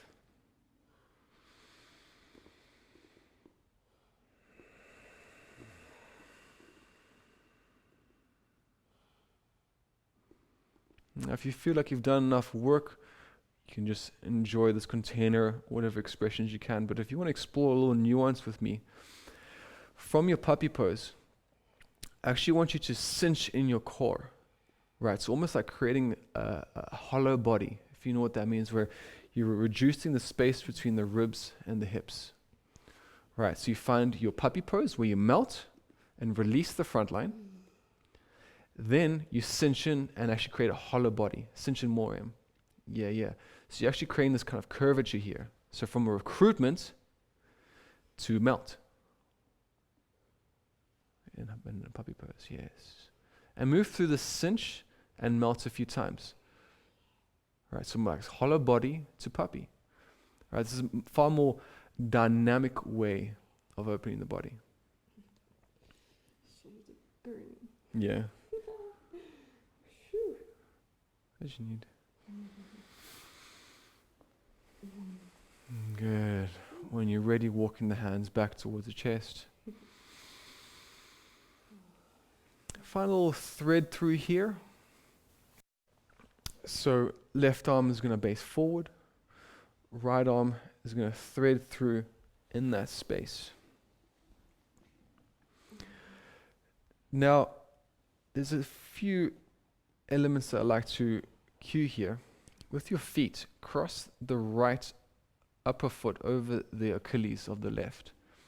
It's kind of like a jiu-jitsu concept where you have both toes curled under, and there's this like little bind quality, like someone's in your closed guard. Always like to bring this martial element and these kind of, whether it's grips in the hands or grips in the feet. Now, with that thread through quality, connect the right elbow to the left knee. This is going to help facilitate this torque quality. Right, so rather than being long in your thread through, you're actually kind of tightening it up. Now with that overhead arm, right, tense it crownwards and walk it on the mat, like spider crawl it towards the midline of your mat. You'll feel how this is really going to open up the thoracic spine. Yeah, so you're on your right shoulder, left arm's overhead, and you spider crawl and use that grip to create a bit more torque. That's it. When you're ready, swiveling out, taking a moment in the center. Oh yeah. And setting up for your thread through on the opposite side.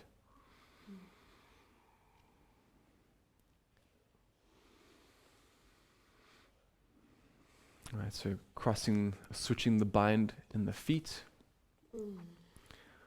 Opposite elbow and knee connect. The right arm spider crawls towards the midline of your mat to facilitate that torque and spiral quality. Right, noticing your quality of breath. Right, ensuring you have deep, smooth breath.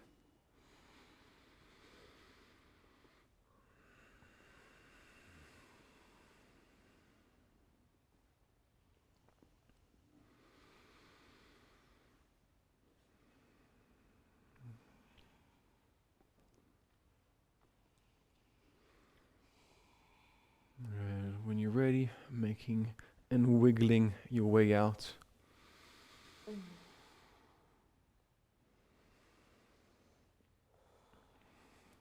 And allow yourself to sprawl onto your belly. We're going to continue with opening through the shoulders.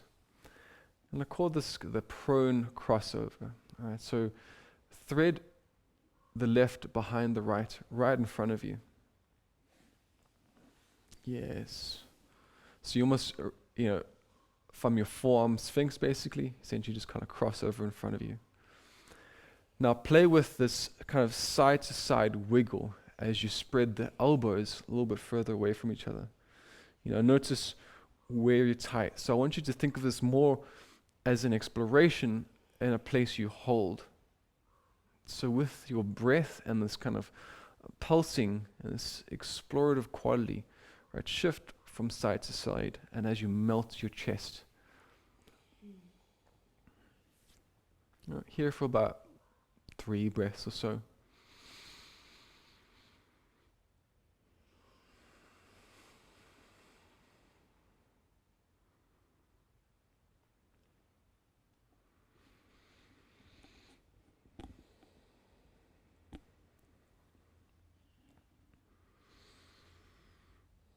And your last breath, wiggling your way out, drawing the elbows towards each other, switching your crossover.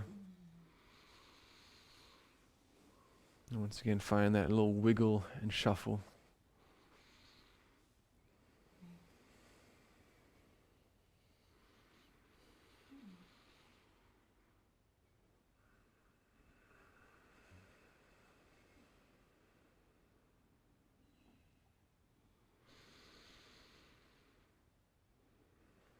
Notice your quality of mind.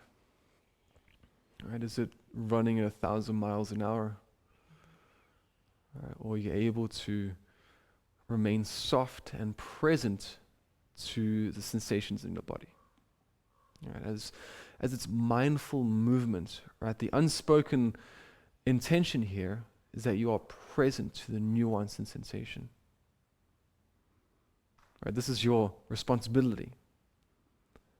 Not to be pulled out of this experience into obligations or what's coming next, but to be fully embodied in the here and now.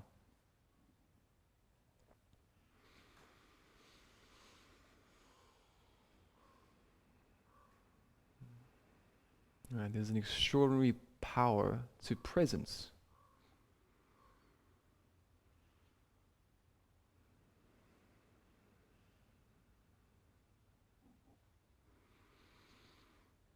And making your way out of here as you wiggle back to some sort of forearm variation. Little sidewinder transition into supine. Right, so Budokon, whichever arm is going to extend forward as you spiral onto your back. And here, choose your own adventure. Right, whether it's spinal twists, plow, happy baby, right, whatever rocks you, right, choose whatever variations to complete your practice.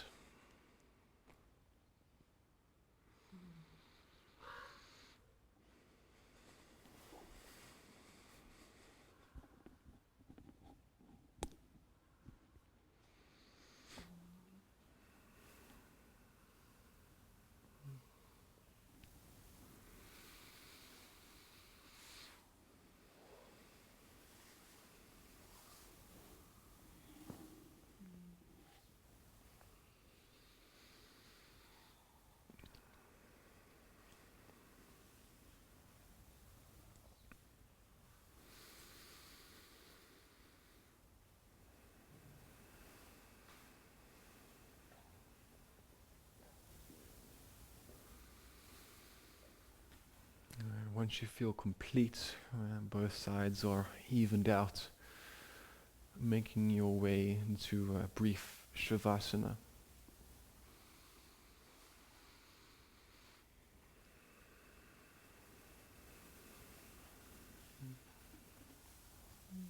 And so the intent of Shavasana is for us to facilitate within ourselves a reset.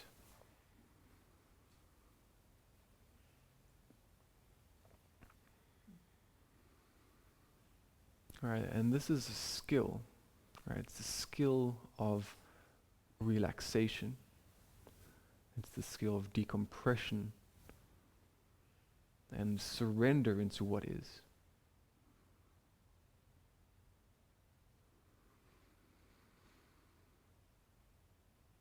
You have your exhales here, right? Smooth, long exhales to facilitate this release as gravity pulls on your skin into the mat.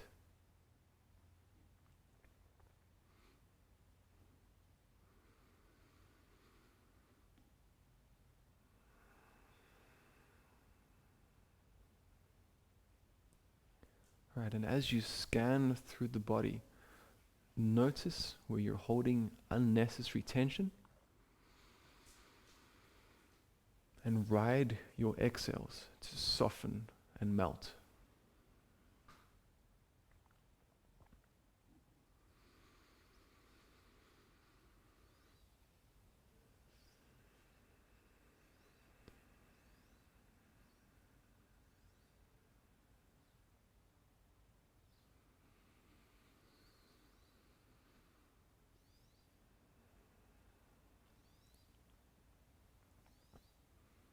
And as you gaze behind your eyelids, right, there's an infinite blackness here. Right, are you able to merge with it? Right, to become no one, nowhere, in no time. Right, this is that hard reset.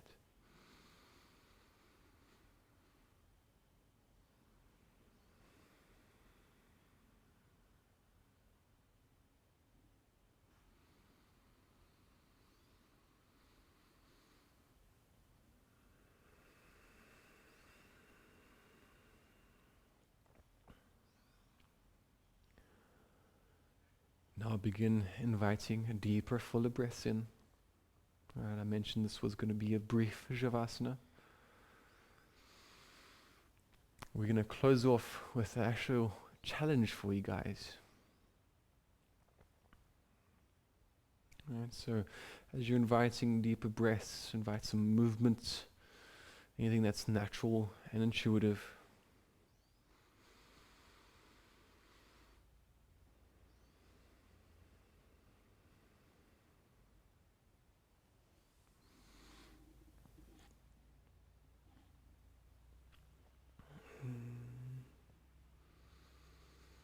And make some sort of transition into a Seiza. Choose your own adventure.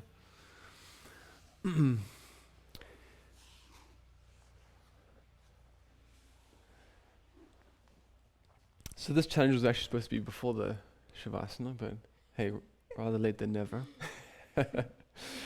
And this is an element that brings in what makes a Budokon in the world of arm balances and handstands. And I feel that's transitions. It's transitional nature, right? Because as we'll know, Budokon yoga is about not holding poses, but how we get between poses, right? So it's the art of transition. And in the same way, as we're developing this isometric capability in these arm balances, right? We're holding for 3 breaths. In our more Budokon expression, we want to be able to flow through things. And so our first very accessible transition out of our bent arm crane is just going to be a forward roll. And so it'll deconstruct that. The first variation is finding a bent arm crane, right? And what I actually wanted to do with you guys is find your max hold, right? We're super warm in the wrists and our bodies. So maximum hold, bent arm crane. And when I say maximum hold, I don't want you to be like shaking and, you know, your nervous system like redlining. think about max holds being 80%. 80% effort, because it's more important to go for longer, more consistently up to 80% than it is to go 100% every time, right? Because when you go red line, 100%, you're aggravating your nervous system. You're creating unnecessary stress in the body. So I'm a big believer in staying calm and relaxed in your system, but still going for your max holds. So max hold 80%. That's the takeaway from that. So as you find your lean, whether you're in a 4-point, 3-point, or 2-point base, we're going to all find this together. When you need to exit, the trick here is we're going to forward roll. So you're going to gaze towards your toes. Essentially in the arms, you're finding from a 3/4 to a half to a 1/4, right? You need to find that slow transition, because that is going to be the slow controlled descent as we forward roll. And that's why we work these isometrics, right? The Chaturanga blocks. So check it out. I'm in my 3/4 Chaturanga essentially, right? To the half. As soon as you start getting to 1/4, that's when you really got to tuck the chin in, gaze up towards your navel, and forward roll. And that's a challenge. If you're on a yoga mat, be aware, you might land a little heavy, so just have that awareness. We have 2-inch mats here, so it's a little bit softer. Maybe some cushions, maybe if you have a little couple pillows, if it's your first time, that may serve you too. Right? Do whatever you need, and let's set up our bent arm crane. So finding a squat.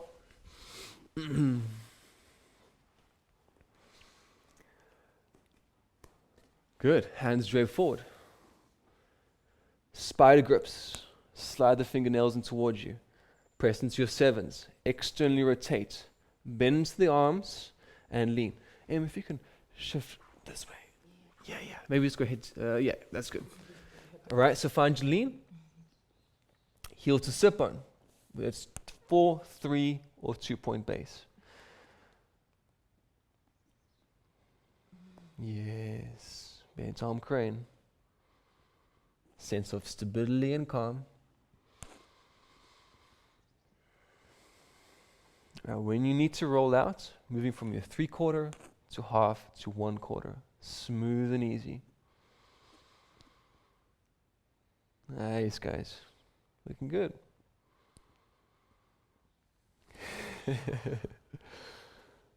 Yes. Good. Take a moment to wrap out the wrists.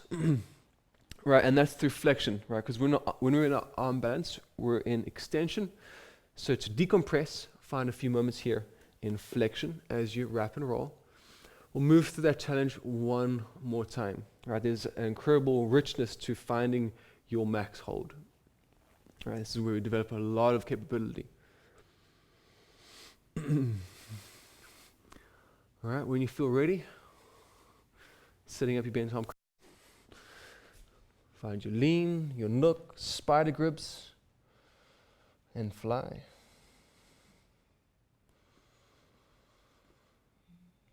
All right, can you relax?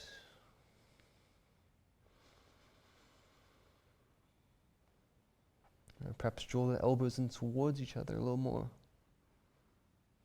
Heels in towards the supine a little more.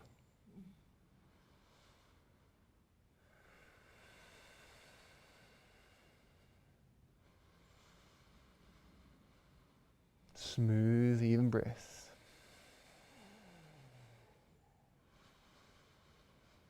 Remember, just 80%. When you're ready, working through your Chaturanga blocks, chin to chest.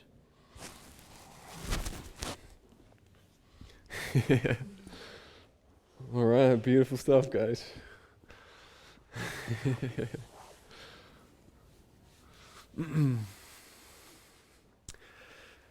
So, I hope everyone got something from that. Right, this is essentially the kickoff to a 4-week daily journey. Now, you don't have to do the daily thing.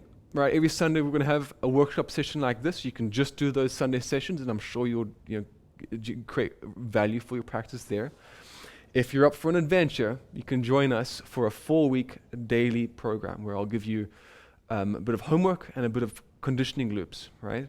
What it's going to look like is Monday, Wednesday, Friday. We'll have the 60-minute flow, which I'm going to ask you to move through. Tuesday, Wednesday, Saturday is going to be strength conditioning loops, right? And so there's going to be repetition through the week. So you have basically 2 different practices through the week. And that's going to set you up for the next Sunday session where we're going to add a little more difficulty, even though they remain all levels, because once again, I'll always have regressions and progressions at every level. But you'll just be, of course, more set up and more well-rounded if you consistently practice through the week. Now, that is the separate course, right? So I emailed everybody as members. Check that out. Budokon member is your coupon. You'll purchase that and access that separately, just like mobility metamorphosis and anything else you may have attended. So there's that, right? 4-week journey. We'll be creating weekly challenges.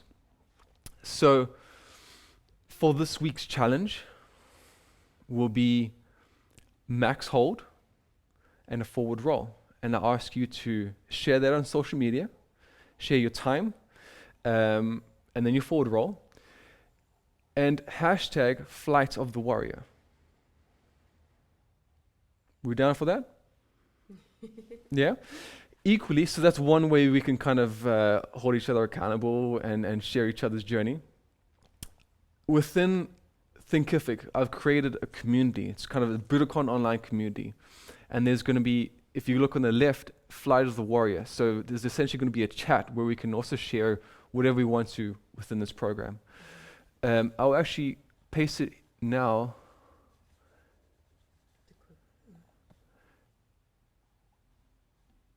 Into the text, into the chat here.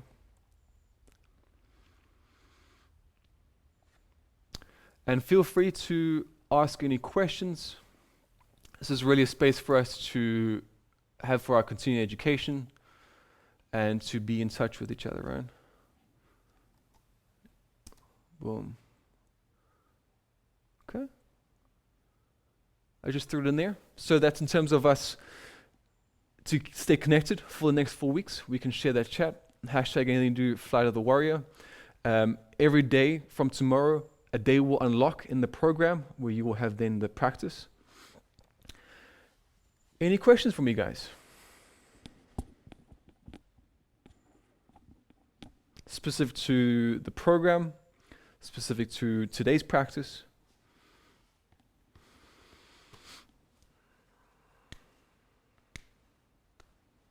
How do we feel?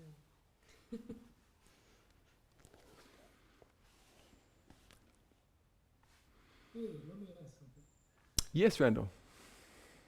First of all, thank you. That whole thing was amazing. I'm still trying to connect the neurons in my brain of everything that's new. That was awesome. Yes, beautiful. Is the Monday, Wednesday, Friday, Tuesday, Thursday, whatever that is that all going to be in Thinkific? Correct. Yes. So I've created a sequential daily program for you that will unlock daily. So it's very, you don't have to think about it. You know, it's going to have the day, and then you're just going to have to kind of attend the course and then watch a video. So it's very straightforward. Do you have access to the course? Did you sign up for it? Yes. Cool. Yeah. And then so you'll see there every day a new practice will unlock for the next 4 weeks. Oh, wonderful. Thank you. Absolutely. Look forward to seeing you out there. All right, friends. Anything else? We feel good about this? Did we learn something?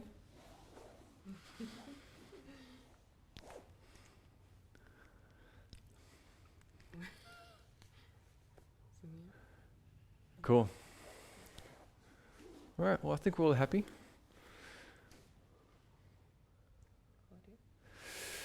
Claudia, but the course is not at BDK Online. So I will, if you go on all courses page on your online, you will see I've created a new course there called Flight of the Warrior.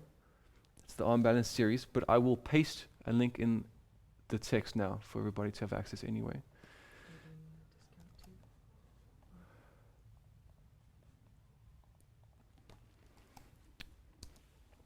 I remember the coupon as a member for free access is BDK member. I'll put it in the text here too.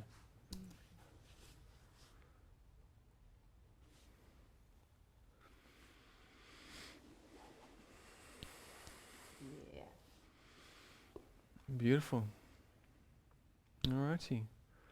Well, my friends, remember, I'll be releasing a 60-minute flow class of the sequencing, which you can practice to your desire. And then equally, I will share strength focused conditioning loops as a different practice every alternating day if you want to kind of go full-fledged commitment, or otherwise just, whenever you feel ready to practice. And then I'll see you next Sunday for a different sequencing that we'll work on for that following week, right? And they'll be kind of progressive in nature, building their complexity and challenge for you guys. All right. Thank you for joining and for trusting us to host you guys. Appreciate you showing up.